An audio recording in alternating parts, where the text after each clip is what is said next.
The numbers never lie, or do they? Discover how complex economic models, often used as tools of persuasion, are 100% determined by subjective choices. Welcome back to the deep dive. Think about the biggest, most expensive decisions a government makes. We're talking multi-billion-dollar tax reform, deciding whether to fund, say, a massive new high-speed rail line, or greenlighting a really contentious mining project. These are the big ones, the ones that shape the economy for decades. Exactly.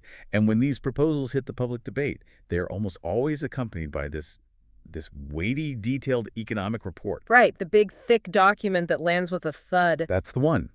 And these reports, they use these incredibly sophisticated economic models loaded with all this input data, and they spit out results with just incredible decimal place precision. The immediate consensus is, well, this is objective, rigorous math. And that veneer of numerical objectivity is, I think, the most powerful tool of persuasion in modern policy. It really suggests that these complex economic choices have a single verifiable answer that's, derived purely from data. Which is what we're here to question today. Precisely. Today, we are taking the model that underpins most of these high-stakes decisions, the Computable General Equilibrium model, or CGE model, and we're going to run a full diagnostic on it. CGE models they're massive, they're complex, they're expensive to run, and they are absolutely everywhere, from treasury departments to major global consultancies. So for our deep dive, our mission is to peel back the layers of code and the theoretical framework. And uncover the critical, often invisible assumptions and limitations that fundamentally predetermine the results. We want to show you exactly how the so-called objective math is really built on a foundation of highly subjective human choices. Okay, so let's start at the beginning. What exactly are CGE models? Well, the key term is general equilibrium. And to really understand that, you first have to understand what it isn't. Most basic economic analysis uses something called partial equilibrium models. Right, and those are the ones focused on just one specific market, like analyzing the impact of a drought on the wheat market or seeing how a rise in the minimum wage affects jobs in the fast food industry. It isolates one thing. That's it, exactly. They look at a sector in isolation, and they have to assume that everything else is held constant. They're incredibly useful for those microeconomic questions. But a CGE model is different.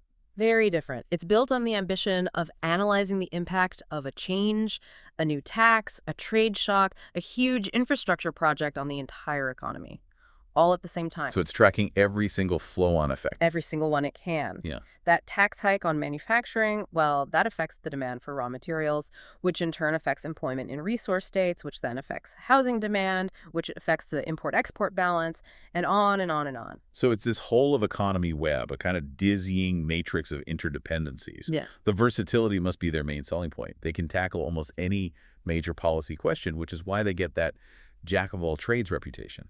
It is. But that ambition is also their greatest weakness. The moment you try to model everything, every interaction, every price, every single factor of production, you are immediately forced to make assumptions. You have to fill in the gaps for every variable or relationship where you don't have perfect data or where the theory itself is, a bit uncertain. And this is where the mathematical demand for a neat solution meets the messy reality of, human ignorance. Precisely. And it's those necessary guesses, those subjective choices that ultimately determine the final result. Okay, let's unpack this. Because the claim we are starting with is absolutely foundational to our whole conversation. CGE model results are, quite literally, 100% determined by the choices made by the modelers. That's the claim. And I know it sounds contradictory, especially if you believe that math should only have one right answer. It does.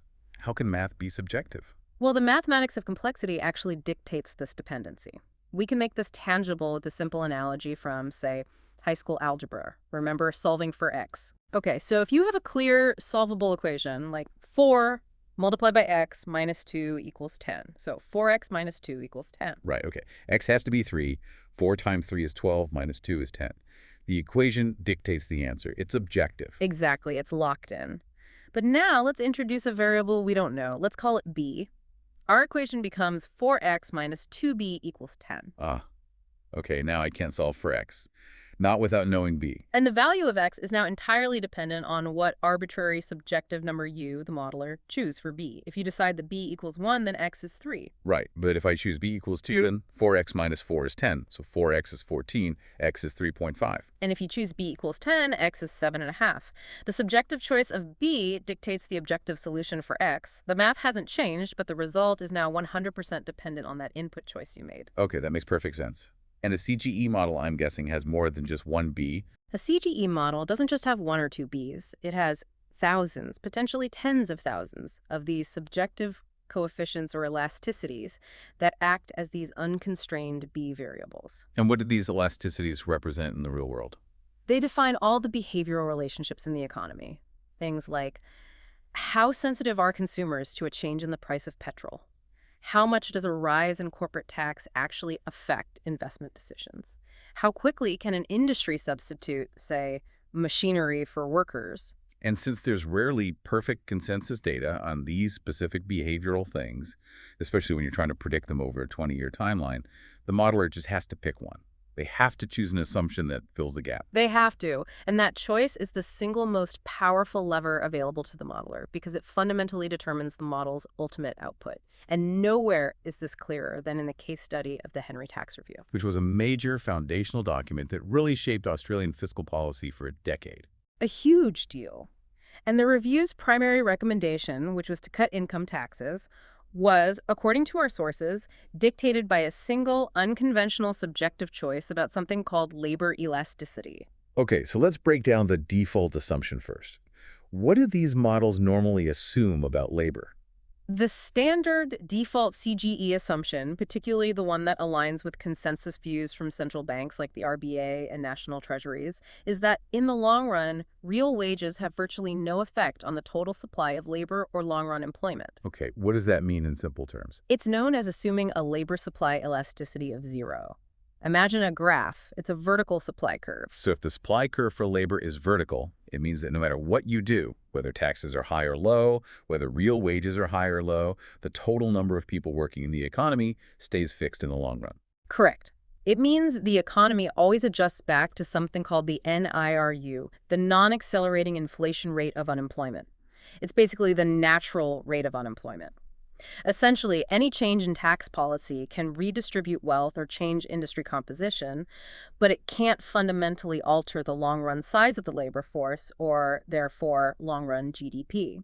So if the modelers for the Henry Tax Review had used this standard assumption, this vertical supply curve, They would have been forced to conclude that cutting income taxes, while it might lead to some short-term changes, would yield no long-term economic growth benefit. they'd have wasted their time. The whole review would have been pointless. Pretty much. So they made a critical, unconventional choice. Instead of assuming the standard zero elasticity, they chose a positive long-run labor supply elasticity, specifically 0.2. So they changed the shape of the graph. They shifted the labor supply curve from being vertical or fixed to being upward sloping or elastic. Exactly. And the moment they made that single choice, the conclusion was locked in.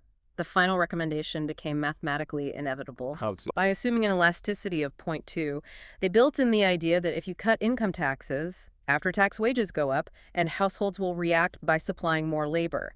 Maybe people work longer hours, or more people are drawn into the workforce from home. So the CGE model, simply following that one input choice, had to conclude that tax cuts would increase the overall labor supply and therefore boost long-run GDP and employment. It was an input assumption that was just recycled and presented as a policy recommendation. And that's where the transparency issue becomes so corrosive, isn't it? Yeah. The final, high-profile government report provided no discussion, no justification for this single, unconventional assumption. It just presented the model's output as objective truth. And when you have thousands of equations, the complexity becomes a shield. The public, the politicians, they see this elaborate machinery and the precise numbers, and they assume rigor. They don't realize the entire outcome hinged on that one tiny subjective choice that broke from common practice. It turns the model from a diagnostic tool into a powerful, custom-built advocacy machine for a predetermined policy outcome. Let's shift now to some of the specific, really counterintuitive assumptions that are built into CGE models. These aren't just debatable choices. These are structural fictions that are required just to make the complex mathematics solvable. And I'm curious about the mathematical necessity of these fictions. Why can't they just include more realism? Why do they need these fictions? Because CGE models are rooted in a very old framework, Walrasian General Equilibrium theory, which was developed mostly before World War II. It's designed to analyze a static economy where all markets clear perfectly all at once. A perfect harmonious system. In theory. But when you introduce dynamic uncertainty, things like money or credit or the possibility of people hoarding cash instead of spending it, the system becomes mathematically intractable. You just can't solve for that perfect equilibrium if agents don't know the future or if credit markets can suddenly fail. So to force a solution, to make the math work, they have to simplify reality down to a system that can actually be solved. Okay, let's start with the first great fiction. There is no money. It's a big one. Despite the results always being expressed in trillions of dollars added to GDP, the entire financial system is mathematically ignored in most of these models. How does that even work? How do transactions happen? The model operates via pure barter. It's conceptual, of course, but households are assumed to trade their labor and their capital services directly for goods and services from firms. Barter. In the 21st century. That means I can't save currency in a bank account, can I? Correct. Savings, as we understand them, a stock of money, cannot exist. When a CGE model calculates saving, what it actually means is that the household or the firm is investing in real capital goods. So instead of putting money in the bank, I'm buying a new machine for a factory. You're literally delaying your own consumption to buy a new machine or a piece of industrial infrastructure, and then you lease that physical capital back to the productive economy. That's saving in this world. What are the profound consequences of this structural fiction must be huge. They're massive. First, the model operates under a strict rule called money neutrality.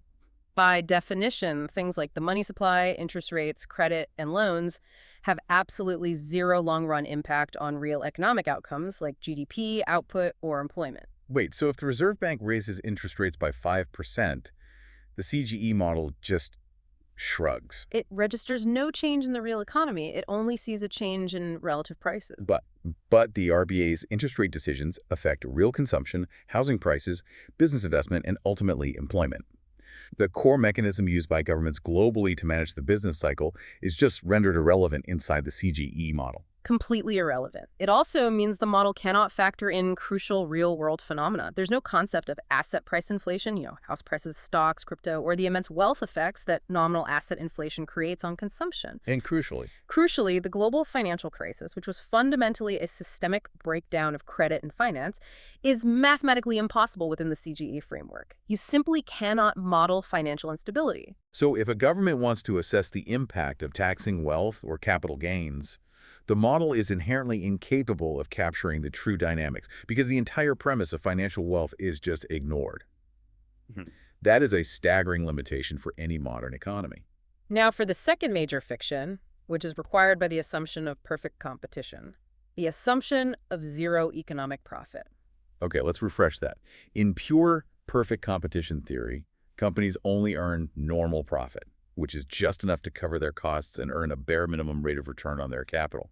If they earn any more than that, what we call supernormal profit, new competitors are supposed to flood the market and drive those excess profits down to zero.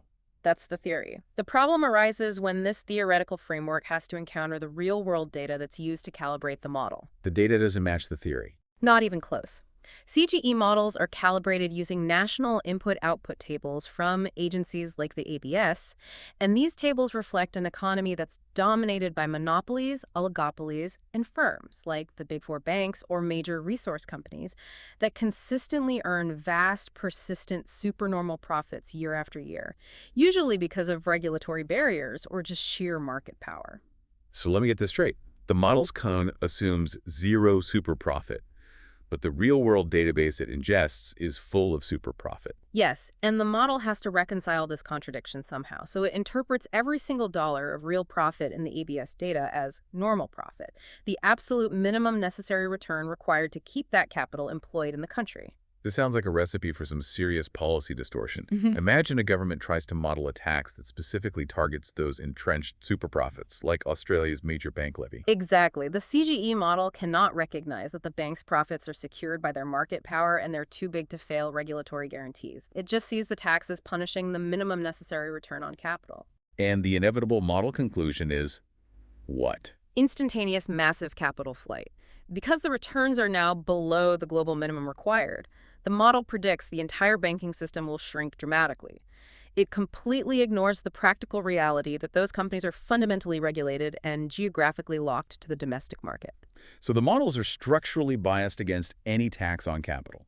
Not because capital is truly perfectly mobile in reality, but because the model assumes capital is only ever earning the bare minimum return necessary to exist here. Any tax is seen as a death penalty for that industry. What's fascinating here is how these next two required fictions grossly distort our understanding of major economic transitions. They essentially make painful, costly structural change look cheap and instantaneous. Let's look at assumption 3. Inflation has no real impact. If we're assuming money neutrality, this kind of follows. But let's elaborate on what this assumption really means for policymakers who are worried about the cost of living. It means CGE models assume inflation is costless and purely a nominal phenomenon. The gold standard for validating a model is something called the homogeneity test.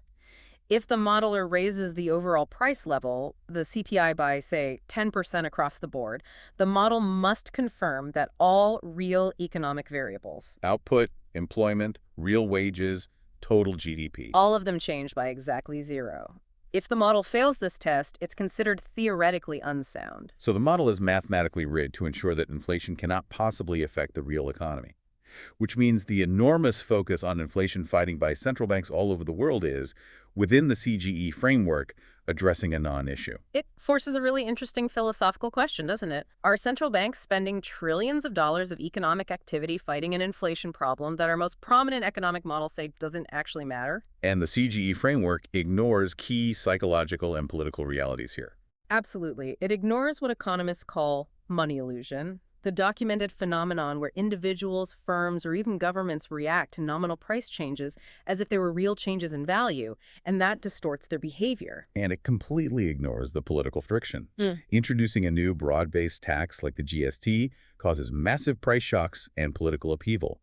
Inflationary spikes in specific, visible areas like fuel or electricity prices trigger real economic distortion through consumer confidence and political reaction, regardless of what the homogeneity test says about the aggregate average. So for policymakers who are relying on these models, a CGE result that suggests a policy is good because the resulting inflation is costless is just deeply misleading. It completely ignores the real pain and, frankly, the political impossibility of implementing policies that create rapid price increases for households. Okay, let's move to assumption 4, which is perhaps the most physically absurd fiction of them all. Perfect capital mobility. This one seems to directly undermine any analysis of major structural shifts, like climate transition or industrial policy. The absurdity here stems from the data aggregation that's required just to make the model run. Physical capital is typically aggregated into just two types: structures, so buildings, houses, and this gigantic catch-all category of everything else. And everything else could include a $10 billion LNG export terminal, a high-tech robotic manufacturing plant, a dedicated freight railroad, or a fleet of delivery trucks, all just lumped together. All lumped together. And the necessary assumption within the CGE code is that these capital types are costlessly and instantly substitutable. Wait, what? In the model, it takes zero time and zero effort to convert that multi-billion-dollar LNG export terminal into a solar farm.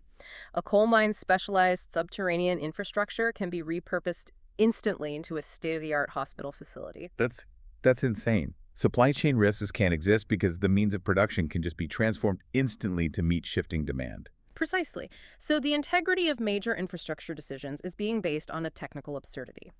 If the government uses this model to estimate the cost of moving away from fossil fuels, for example, the model will always underestimate the cost. Massively, I'd imagine. Significantly.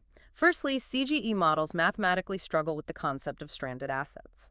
If an asset becomes economically obsolete, like a coal plant, the model assumes it can simply be repurposed instantly for its next best use at zero cost. Therefore, the trillions in expected stranded asset risk globally due to climate policy simply cannot be accounted for properly in this framework. And secondly, this perfect malleability, this perfect flexibility, Yeah. it distorts tax sensitivity again, right? It reinforces that bias we saw with the zero profit assumption. It does. Since physical capital is assumed to be as liquid and mobile as financial capital, which, ironically, the model ignores anyway, any tax increase on capital is assumed to trigger a massive, instantaneous capital flight. You can just dismantle that blast furnace and relocate it overseas instantly at no cost. And this explains the constant, consistent CGE modeling result that taxes on land and labor are economically superior to taxes on capital. Even when reality shows that modern physical capital is often highly immobile and specialized, while labor and business owners are often far more geographically mobile than their physical assets. That's the core of it. If the model assumes the costless conversion of an LNG plant to a solar farm, how can it ever accurately estimate the risk or the capital costs associated with a genuine energy transition? The entire premise of industrial policy, that specialized capital is expensive and time-consuming to build and retrofit, is rendered completely irrelevant. So we've established that the underlying code is determined by these subjective choices and some pretty major theoretical fictions. But the manipulation of perception, it doesn't stop there. Part 4, as I understand it, explores how results are manufactured and presented through comparison and some very careful framing to fit a predetermined narrative. This is the critical stage of presentation. CGE results are never, ever shown in isolation. They are always measured relative to a counterfactual. And that counterfactual is the business as usual, or BAU, scenario. So the BAU is what the future is predicted to look like without the policy being implemented. Exactly. The success of the policy is therefore entirely conditional on the perceived doom or glory of the assumed BAU. And the fundamental difficulty here is what you'd call the prediction problem. Modelers have to make two simultaneous long-term forecasts, the BAU path and the policy path. When economic history shows that economists struggle to predict GDP accurately, even over just 12 months. The potential for error is just exponential over 20 or 30 years. And if a consulting firm is commissioned to validate a multi-billion-dollar infrastructure investment, their goal is simple: maximize the perceived benefit of that investment. And the easiest way to do that is to set a pessimistic BAU. You assume that without your project, the economy would have struggled significantly. Precisely. Let's look at the National Broadband Network, the NBN, as a case study. The public justification for that relied very heavily on CGE modeling. The core question was, what economic benefits does a publicly funded high-speed network actually provide? And the answer depended entirely on the subjective assumption made about the BAU. It all came down to this. What internet speeds would private companies have rolled out in capital cities without public funding? If the modelers chose an optimistic BAU, assuming that private companies would have provided fast, cheap fiber in high-density areas anyway, then the public NBN's benefit would appear minimal or maybe even negative. It would just look like inefficient public spending. right. So, to inflate the perceived return on investment for the NBN, the modelers often assumed a pessimistic DAU. They assumed the private sector would have been slow, inefficient, and rolled out much slower internet speeds over a much longer period. So by creating that deliberately sluggish BAU baseline, the model could then claim that the NBN rollout was providing enormous economic benefits over the next 2 decades. Benefits that were purely manufactured by the contrast with that pessimistic counterfactual. The policy looks glorious only because the alternative future was made to look miserable. And this reveals an even more fundamental limitation, which we can call the success-only bias. Can a CGE model actually model a colossal failure, a real white elephant project? If the model adheres to its core principles, no. No, it can't. The entire CGE framework is predicated on the assumption that rational economic agents who have perfect information always act to maximize profits. A rational agent would never undertake a bad investment that loses money or produces goods that nobody wants. So the process is backwards. Yeah. First, the modeler or the consultant assumes the microeconomic success of the project. The Adani mine will sell its coal, the new gas terminal will sell its LNG, the new rail line will be utilized. Then, that assumed success is plugged into the CGE framework just to estimate the macroeconomic flow-on effects. Therefore, it is mathematically inevitable that the CGE model must predict positive macroeconomic flow-on effects. CGE models are structurally incapable of concluding that a proposed project is bad for the economy. The very fact that a project can be successfully integrated and modeled within this framework means it has already been predetermined to be a winner. It gives the results this false appearance of external validation. And once that predetermined positive result is achieved, the final stage is all about presentation. This is what you call the multi-unit trick. This is where the difference between the BAU and the policy path is measured using whatever unit creates the most persuasive narrative. It's astonishingly effective. Let's take a scenario where a policy, say an emissions trading scheme, slows economic growth only very marginally. For instance, 0.77% lower household income growth by 2040 compared to the BAU. Okay, so I can think of several equally accurate ways to state that result. To minimize the cost, I could say the ETS would slow average household income growth by only 1/20th of 1% per year. That sounds completely trivial. Exactly. Or, to maximize the perceived loss, you aggregate that tiny annual difference over 20 years, maybe using a zero discount rate, and you announce the ETS would cost households a staggering cumulative loss of income of around $184 billion by 2040. Both statements are mathematically true representations of the same tiny shift in the growth trajectory, but one is designed to minimize risk, and the other is designed to maximize fear. It's all in the framing. And the biggest tool of deception here, designed specifically for the non-practitioner, is the job years trick. This one is classic. It's a classic example of using cumulative temporary metrics to mask the underlying reality. The ACL Allen gas study, for example, reported an increase of up to 13,611 jobs in the high-visibility executive summary and the press releases. This number sounds enormous and really impactful. But then you dig into the fine print, and you discover that the 13,611 figure represented temporary job years, meaning one person employed for just 1 year, usually during a short construction phase. Right.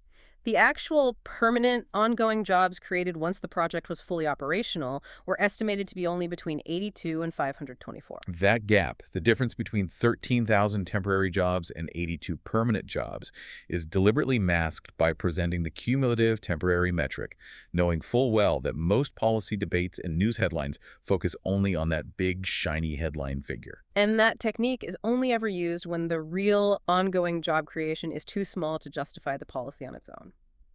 So if we connect this to the bigger picture, what we find is that many of these CGE models are actually built on contradictory, sometimes irreconcilable theoretical foundations. The need to generate these comprehensive whole-of-economy results often forces modelers to weld together competing economic theories, leading to a system that is incredibly complex but philosophically inconsistent.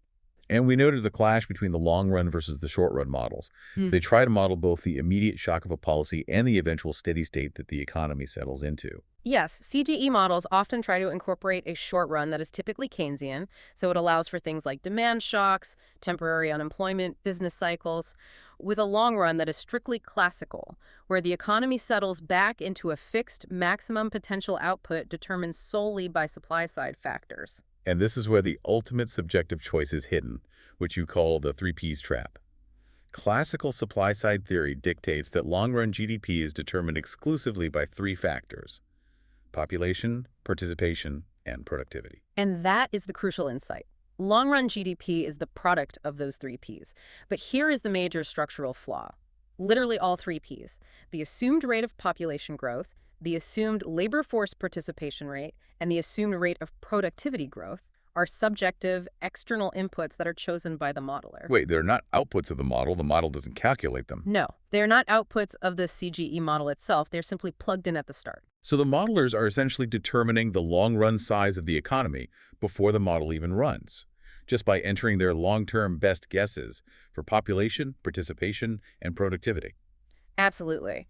The thousands of complex equations in the CGE model are really just sophisticated allocation mechanisms.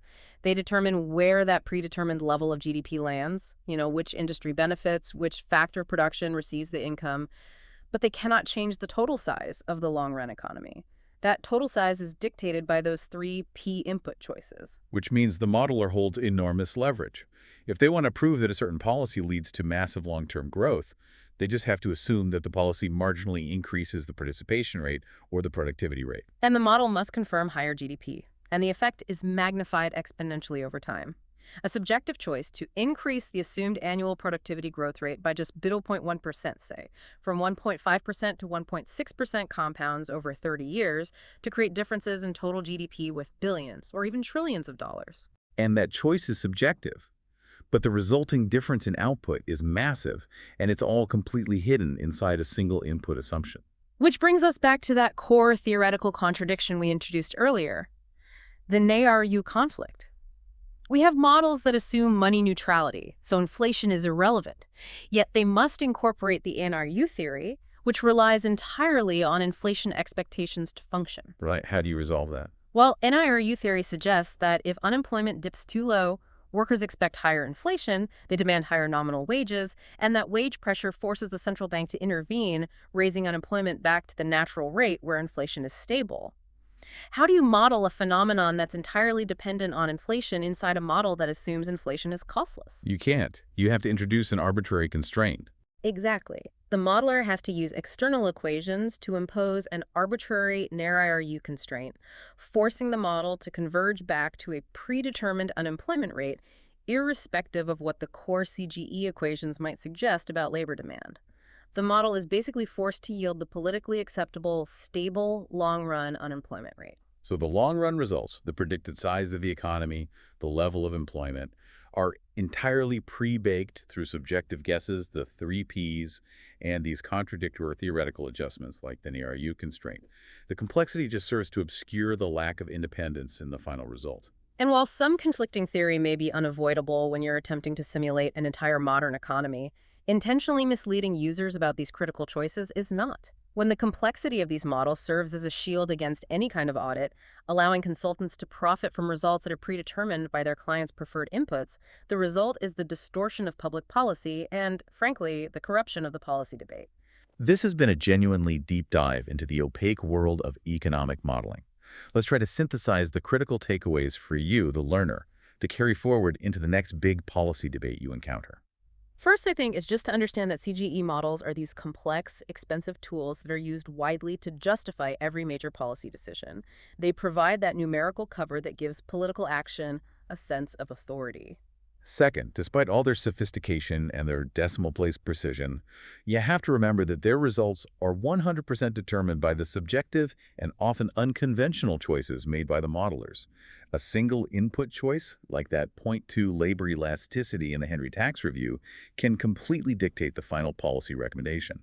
Third, to even function, these models rely on massive, necessary theoretical fictions. They have to assume money doesn't exist, which means no GFC, no asset price effects.